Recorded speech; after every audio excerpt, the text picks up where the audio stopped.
And let's just get things rolling right away with this photo card for Joy. Oh my gosh, this is her Red Summer normal version photo card, which was insanely hard to get. Like, I swear to you, there were no listings for their normal photo cards from this album. Majority of the ones that I saw listed were for the limited version. It was so annoying. This is Yoongi's Japanese photo card for their most recent comeback, Fake Love and Fake Love Airplane Part 2. Correct. This is the photo card, and it came in this really, really cool sleeve that has a group picture on it, which is really cool.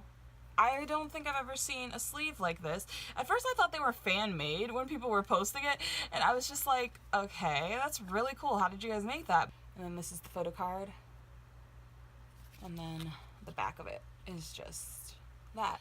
Red Velvet's automatic version of Ice Cream Cake, which I am still so thankful to have. Thank you so much, Rita. Like, you are an angel. Like, I blessed. I really just love this album. It was the one that I needed to complete my Red Velvet collection, and now I officially am completely up to date with them. So I of course have Red Velvet's Really Bad Boy, which is their most recent comeback. Unfortunately, the promotions for this just ended, I think, Sunday, and I don't think they had like proper goodbyes. I don't know if they actually, like, I didn't know it was their goodbye stages until like later, and I was just like, oh, so promotions are over already. And the B-sides, guys, are so good. Even if you don't like Really Bad Boy, I totally suggest listening to all of them because I love them.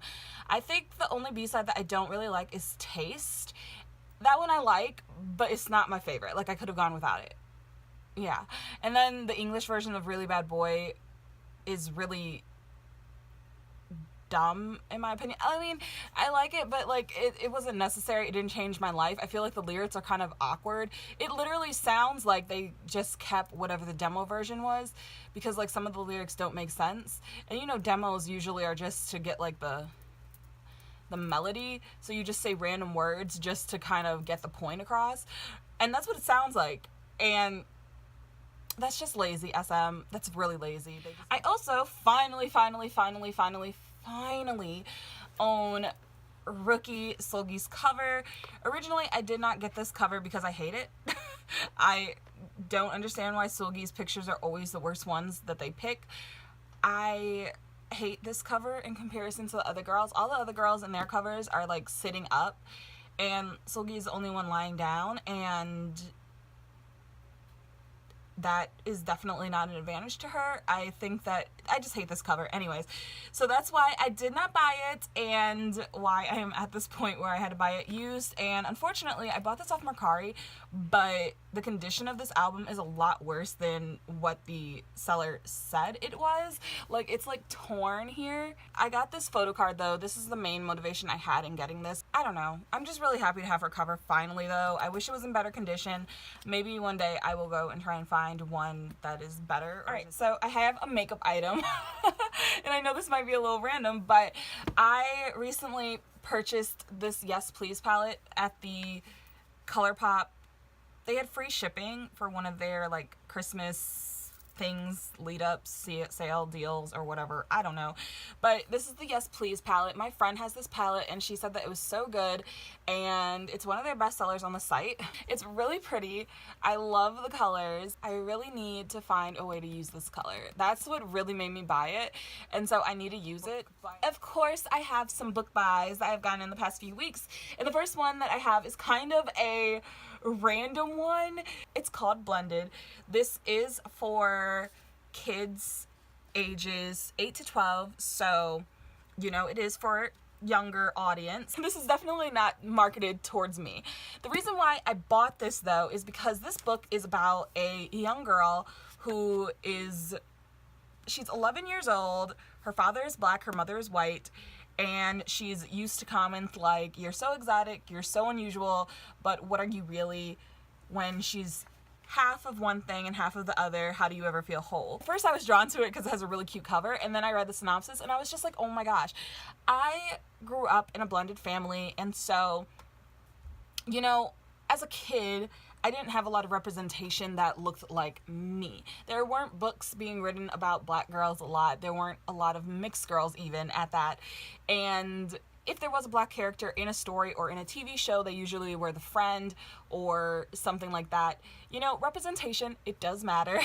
And, you know, I'm just so happy that now there are girls out there who can find books that, you know, the main character they can relate to. The next book I have is Dumplin'. This one is a recently released Netflix movie, so you might have seen it on Netflix.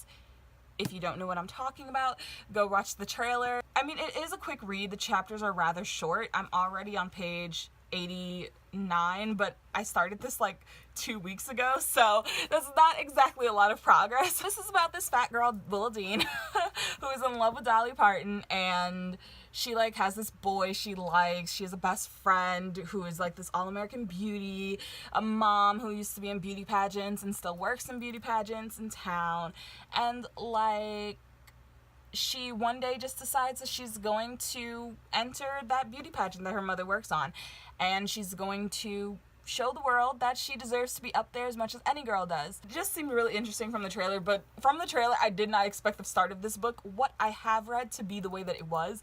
So I was really thrown off, and so I think that's what made me stop. I was like, wait a second, this is not what I thought it was going to be. I didn't expect all of this to occur in just the first 100-something pages. And I have a wild card read for myself. It is Clockwork Angel, and this is by Cassandra Clare. This is part of the Shadowhunters series. If you have ever heard of Shadowhunters, it's like a TV show that's been recently canceled. So this is the part of the series that takes place in the 1800s. And the reason why I'm reading this book, even though I haven't read any of the other Shadowhunter books, is because I can't stand Clary, and Clary is one of the characters in the TV show, and I could not stand her in the TV show. Like the whole first season, I was battling with myself and her through the TV over everything.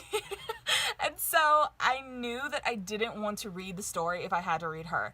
And since this happens before any of those characters are even born, I figured it would be okay to start here. I know this is probably unconventional. I'm probably setting myself up.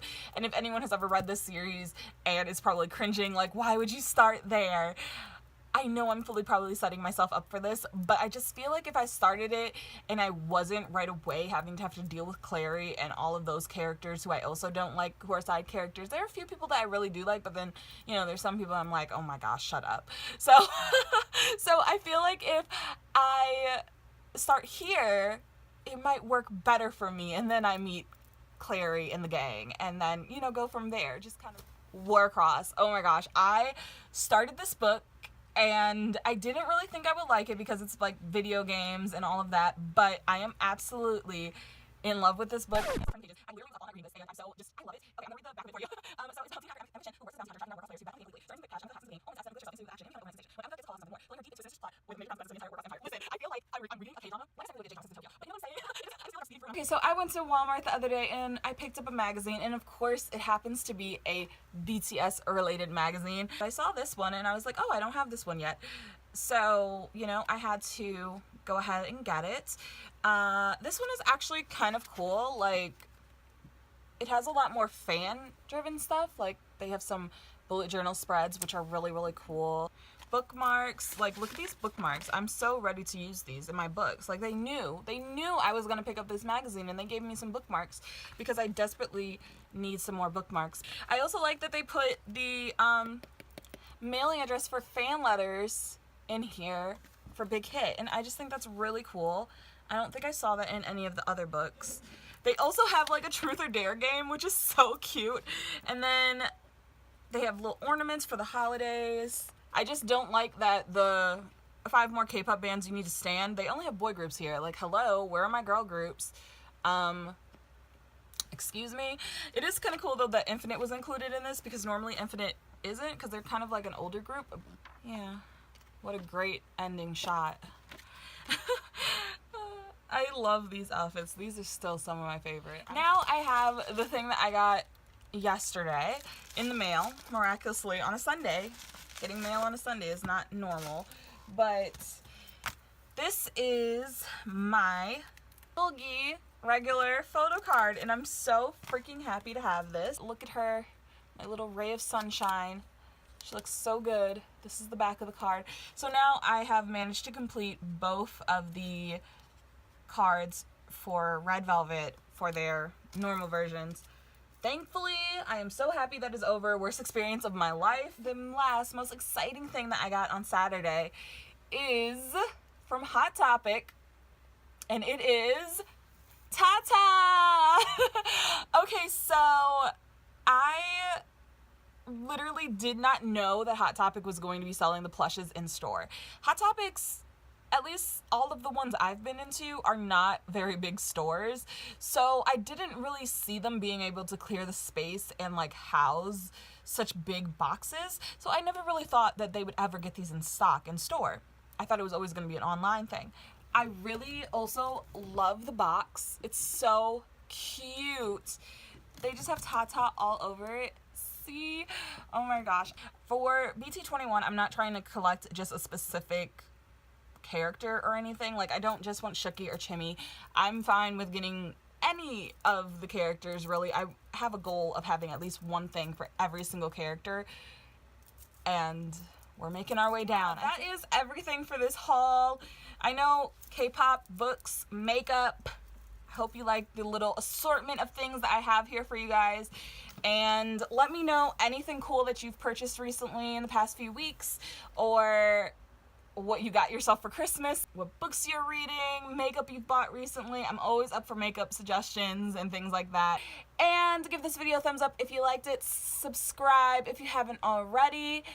And that's everything. Thank you so much for watching. Bye!